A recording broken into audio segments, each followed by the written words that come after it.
Bonjour tout le monde. Euh, Mon nom c'est Andolphe Jean-Jacques.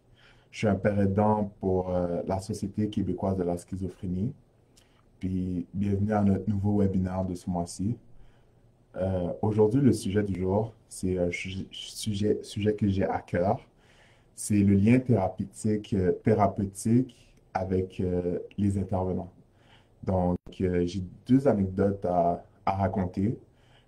Ce sont deux infirmiers que j'ai rencontrés durant mon parcours avec la clinique connectée, puis je trouvais que c'était intéressant d'en parler, surtout que je voulais me pratiquer parce que la semaine prochaine ou dans 2 semaines, j'avais une présentation à faire devant une équipe, devant une classe d'infirmiers à l'université. Donc, je voulais peut-être me pratiquer en même temps, puis présenter parler de mon histoire par rapport aux interventions que j'ai reçues avec ces infirmiers. Donc, je vais vous mettre en contexte avec euh, lorsque j'ai rencontré pour la première fois le premier infirmier, dans quel contexte que j'étais, puis dans quel état d'esprit. Donc, c'était, j'ai commencé à le rencontrer en 2018. Dans le fond, je sortais de mon hospitalisation. J'avais tenté, avant de la rencontrer, de retourner à l'école, mais malheureusement, j'avais trop de symptômes. J'avais essayé de poursuivre mon rêve qui était d'être chef cuisinier, mais j'étais à l'ITHQ, puis j'essayais de couper les légumes, suivre le cours, mais j'avais tellement de voix qui m'envahissaient, des symptômes, puis en plus, des symptômes négatifs qui commençaient à s'installer. Donc, c'était trop difficile pour moi de continuer. Donc, une fois que donc j'ai abandonné l'école, puis puisque j'ai abandonné l'école, je me suis dit, je vais travailler, je vais travailler, puis je suis allé voir le premier travail qui m'avait accepté. J'ai dit, bon, moi, je suis libre en tout temps, 24 heures sur 24, je suis là. Puis c'était une grosse erreur pour moi parce que j'étais pas prêt du tout. Et j'avais trop de symptômes, puis en plus, là, je prenais la médication, puis je trouvais que la médication était trop lourde pour moi. Donc, j'étais pas capable de tenir physiquement même, de rester debout des longues heures, travailler avec un rythme assez rapide. À la fin de la journée, j'étais fini, c'était plus possible pour moi de continuer. Donc, c'est là que, après ça, j'ai eu une phase dépressive. Donc, c'est là où j'ai eu un gain de poids parce que je mangeais beaucoup mes émotions. Euh, tu sais, je m'isolais, je voyais pas d'amis, donc je me sentais souvent seul. Je vivais beaucoup de solitude. Je travaillais plus, donc j'avais pas d'argent. Puis tout ça a fait en sorte que j'ai eu une grosse perte d'estime de moi-même. Puis c'est là où, tu sais, à ce moment-là, je commençais à avoir des rencontres avec le premier infirmier. Puis cet infirmier-là, quand je l'ai rencontré, j'étais vraiment à un moment creux de ma vie. Tu sais, j'avais toujours un discours négatif envers moi-même. Puis je m'identifiais beaucoup à la maladie. Quand je me présentais, tu sais, j'ai dit, ah, je suis le malade, je suis un schizophrène, je suis un déchet, je suis... Tous les mots négatifs que je pouvais penser, je les disais à propos de moi-même. Puis c'est la première personne qui a pris le temps de me dire que quand je me présente, c'est pas comme si, par exemple, un policier, il va se présenter, ça va être écrit sur son chest, police. Mais c'est, moi, ma maladie, c'est pas un titre, c'est pas qui je suis, puis je devrais pas m'identifier à cette maladie-là, parce que c'est quelque chose de temporaire, puis c'est juste un passage de ma vie qui est difficile, oui, mais c'est pas ça qui va définir ma vie. Donc, à force de le rencontrer, il a toujours pris le temps de me rappeler les possibilités, de, tu sais, il y a un processus pour passer au travers. Puis présentement, je passe un moment difficile. C'est un moment où il y a beaucoup de symptômes négatifs, donc perte de motivation, perte d'intérêt pour les choses que j'appréciais en général. Puis, tu sais, j'avais pas le goût de sortir, beaucoup de fatigue, je dormais beaucoup. Puis, il me rappelait toujours que c'est un moment passager. Donc, ça va passer. Puis, il, il tentait toujours de me rassurer en essayant de rationaliser mes peurs et puis toujours ramener le positif en moi parce que malgré le fait que je faisais pas beaucoup de progrès, je faisais quand même du progrès. Tu sais, il me rappelait toujours qu'est-ce que je faisais de bien. Euh,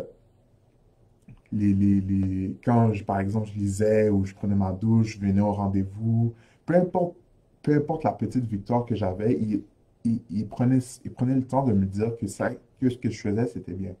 Donc, à force de le rencontrer, tu sais, j'ai commencé à me remettre en question de- d'une manière positive, puis je me suis dit, est-ce que je vais vivre comme ça toute ma vie? Est-ce que il y a plus pour moi? Parce que je voudrais avoir une vie quand même assez satisfaisante, puis je veux plus pour moi. Mais j'avais beaucoup de peur. Il y avait beaucoup de choses qui m'inquiétaient, beaucoup de choses que je trouvais qui étaient, que j'avais peur d'échouer, par exemple. J'avais peur de décevoir. J'avais peur de ne pas être capable de suivre.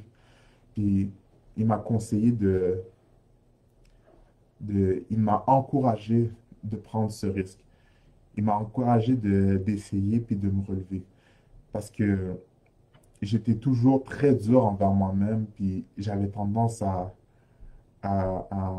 être très exigeant, puis je me laissais pas la chance d'essayer, puis peut-être d'échouer, mais de me relever, puis d'essayer encore. Donc, c'est lui qui m'a appris à respecter mon rythme, puis d'y aller un pas à la fois, puis, puis de me laisser la chance de réapprendre.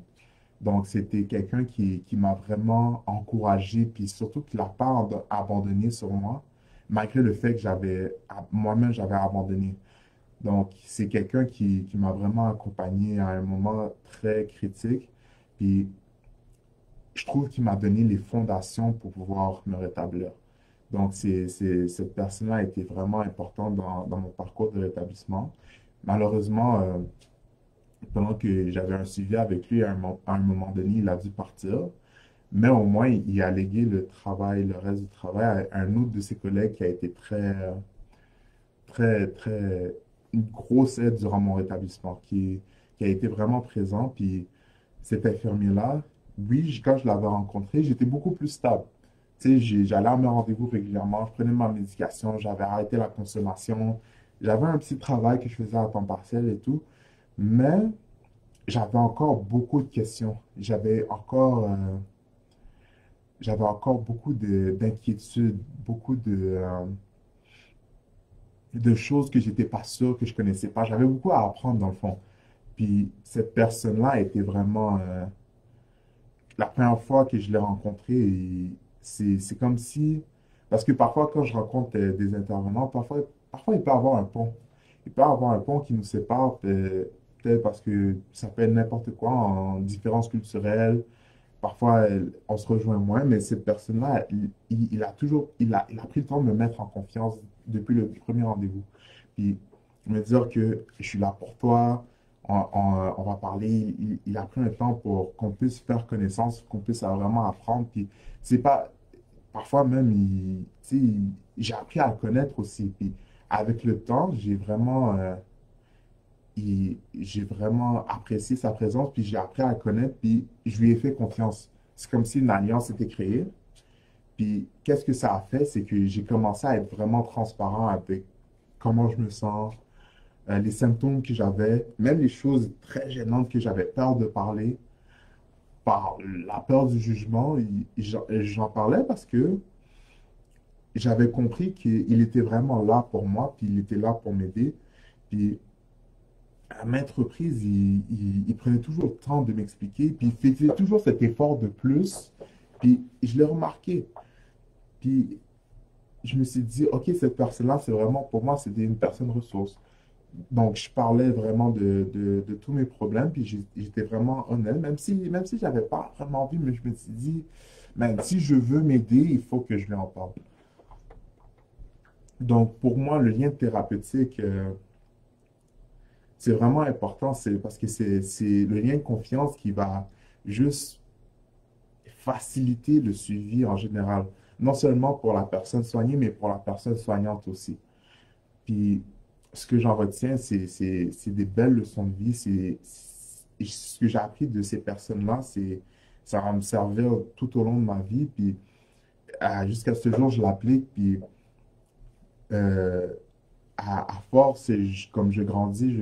Puis, tu sais, j'ai plus vraiment peur pour le futur parce que je trouve ils m'ont outillé pour si un jour j'ai des problèmes ou je vais avoir des difficultés, je vais savoir comment les gérer puis comment intervenir pour moi-même. Donc, ça va être ça pour le webinaire d'aujourd'hui. Euh, Merci énormément d'avoir écouté si vous vous êtes rendu jusque-là.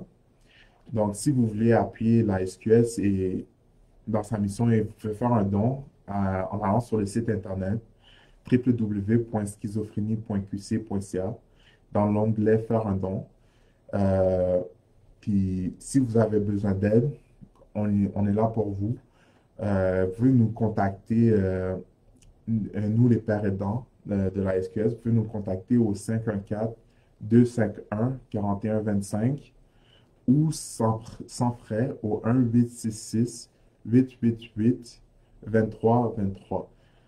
Donc, il y a moi, Simon, Chad, puis il y a deux autres perdants qui sont présentement en formation, qui auront leur certification d'ici décembre. Donc, vous pourrez contacter en plus de ça. Donc, si vous voulez nous parler, nous contacter, vous pouvez nous appeler et puis on se chargera de faire un suivi avec vous. Mis à part ça, toutes ces informations-là seront dans la description. Donc, vous pourrez avoir accès pour, si vous voulez discuter, si vous voulez nous appeler. Puis vraiment, merci d'avoir écouté ce webinaire.